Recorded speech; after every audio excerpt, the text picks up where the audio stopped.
futhi yayibona ukuthi nginenhlonipho futhi yayibona ukuthi ngiyakwazi ukukhuluma amaqiniso ngiyasakha isizwe sayo ube sibumbane uyangithe bo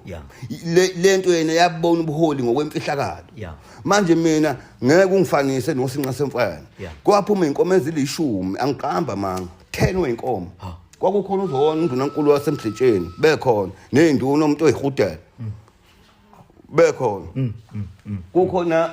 kukhona umndeni wakithi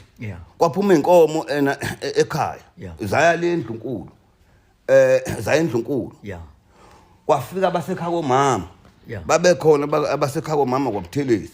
nabo kwabakhona abakhiphayo kwakhishwa ngisho inkomo kwakhishwa ngisho kwakhona ngisho ikapa ngiqinisile kukhona abakwamakhanya babezokhonza kwakumhla ka18 March kukhona abakwamakhanya embombolo kukhona nabakwangubani ungubani umbomvu nje engafakaza umbomvu lo osemzinyatho umeya